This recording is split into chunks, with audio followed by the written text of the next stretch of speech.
हूँ प्रीति सिंह और आप देख रहे हैं हल्ला बोल। दिन भर की बड़ी खबरों और अहम मुद्दों के साथ हाजिर है। शुरू करते हैं आज का हल्ला बोल। प्रधानमंत्री नरेंद्र मोदी की सरकार में इसी महीने बड़े फेरबदल की चर्चा तेज हो गई है। सूत्रों के मुताबिक करीब 2 दर्जन से ज्यादा मंत्रियों के विभागों में बदलाव किया जा सकता है।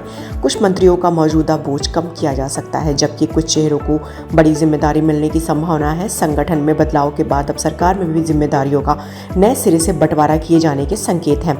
सहयोगी दल भी सरकार में अपनी हिस्सेदारी बढ़ाने की मांग कर रहे हैं। माना जा रहा है कि फेरबदल के जरिए सरकार आने वाले समय की प्राथमिकताओं के मुताबिक टीम को और मजबूत करने की कोशिश कर सकती है।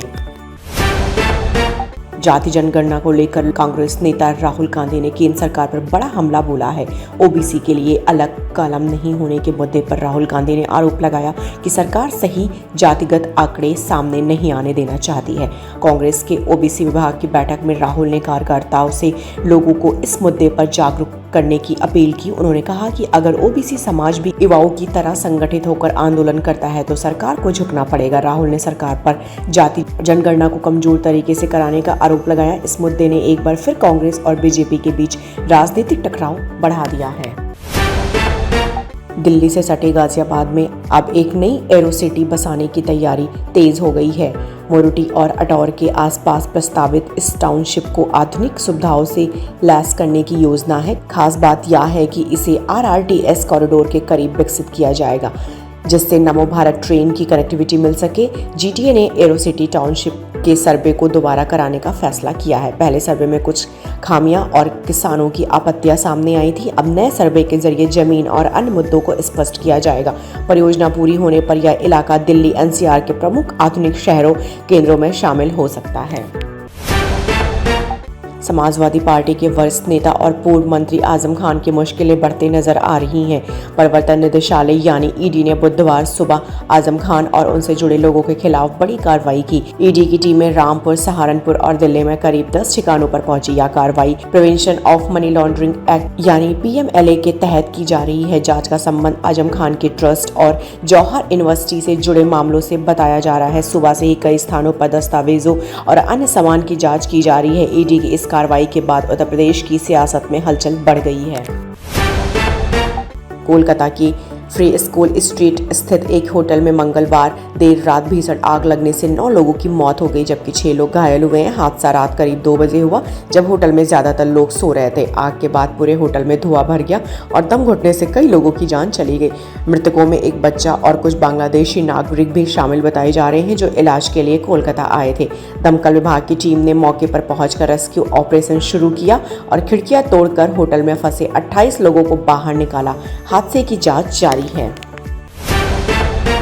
श्रीनगर में आज का अमेरिकी राजदूत सर्जियो गोर का अहम दौरा होने जा रहा है। दक्षिण और मध्य एशिया के लिए अमेरिकी राष्ट्रपति डोनाल्ड ट्रंप के विशेष दूत गोर जम्मू कश्मीर और लद्दाख के 2 दिवसीय दौरे पर भारत पहुंचे। ऑपरेशन सिंदूर और 2020 की गलवान झड़प के बाद यह किसी बड़े अमेरिकी राजनयिक की कश्मीर यात्रा है। अपने दौरे के दौरान सर्जियो गोर मुख्यमंत्री उमर अब्दुल्ला और उपराज्यपाल मनोज सिन्हा से मुलाकात करेंगे। ऐसे समय में जब जम्मू कश्मीर में रणनीतिक गतिविधियां बढ़ रही हैं, अमेरिकी राजनयिक का यह दौरा भारत अमेरिका संबंधों और क्षेत्रीय सुरक्षा के लिहाज से बेहद महत्वपूर्ण माना जा रहा है।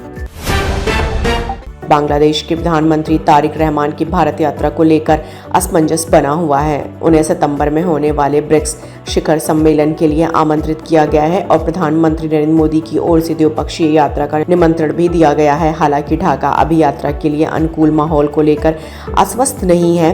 बांग्लादेश में जामत ए इस्लामी का बढ़ता राजनीतिक प्रभाव इस फैसले को और पेचीदा बना रहा है। हालिया चुनाव में जमात प्रमुख विपक्षी ताकत बनकर उभरी है। ऐसे में भारत के साथ करीबी रिश्तों को घरेलू राजनीतिक असर भी तारिक रहमान सरकार के लिए बड़ी चुनौती बन सकता है। देश के कई हिस्सों में मानसून एक बार फिर आफत बन सकता है। मौसम विभाग ने बुधवार 19 अगस्त को उत्तर प्रदेश, मध्य प्रदेश, उत्तराखंड समेत 16 राज्यों में भारी से बहुत भारी बारिश की चेतावनी जारी की है। पूर्वी उत्तर प्रदेश के लिए रेड अलर्ट जारी किया गया है, जहां कुछ इलाकों में 21 सेंटीमीटर से ज्यादा बारिश हो सकती है। वहीं उत्तराखंड और पूर्वी मध्य प्रदेश के लिए ऑरेंज अलर्ट जारी किया गया है। बिहार, झारखंड, छत्तीसगढ़ और मध्य प्रदेश में भी भारी बारिश की संभावना है। मौसम विभाग के मुताबिक बंगाल की खाड़ी में बने सिस्टम और मानसून ट्रफ के प्रभाव से अगले 24 घंटे कई राज्यों में मौसम खराब रह सकता है। हॉकी वर्ल्ड कप में बुधवार को भारत और पाकिस्तान की बहुप्रतीक्षित भिड़ंत होने जा रही है। मुकाबला बेगनेट स्टेडियम में होगा, जहां 53 साल पहले दोनों टीमें एक यादगार मुकाबले में आमने सामने आई थी।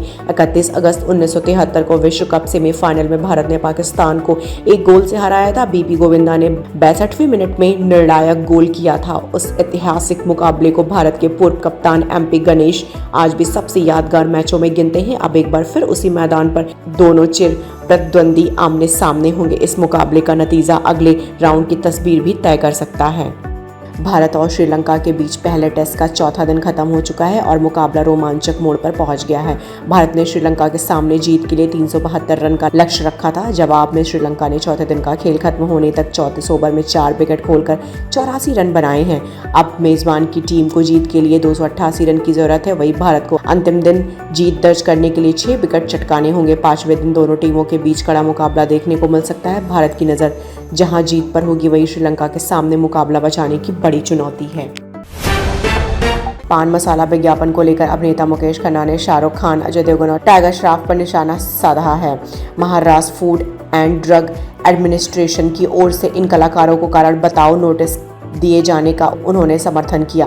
मुकेश खन्ना ने कहा कि बड़े कलाकारों को ऐसे उत्पादों के प्रचार को लेकर जिम्मेदारी समझनी चाहिए और जनता से सार्वजनिक रूप से माफी मांगनी चाहिए। उन्होंने अपने वीडियो में पान मसाला विज्ञापन करने वाले कलाकारों पर तीखा तंज भी कसा है। उनका कहना है कि सरकार ने इस मामले में कार्रवाई की है, लेकिन ऐसे मामलों में कार्रवाई पहले होनी चाहिए। इस बयान के बाद बहस तेज हो गई है।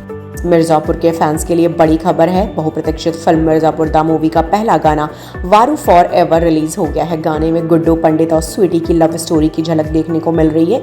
इससे पहले 11 अगस्त को फिल्म का ट्रेलर रिलीज किया गया था, जिसे दर्शकों की जबरदस्त प्रतिक्रिया मिली। मिर्जापुर वेब सीरीज के तीनों सीजन को दर्शकों ने खूब पसंद किया है और अब इसी कहानी को बड़े पर्दे पर लाया जा रहा है। फिल्म में पुराने किरदारों के साथ कहानी को और ज्यादा बड़े और खतरनाक अंदाज में पेश किए जाने की उम्मीद है। आप देखते रहिए हल्ला बोल। मैं हूँ प्रीति सिंह। फिर होगी मुलाकात नई खबरों और नए मुद्दों के साथ। नमस्कार।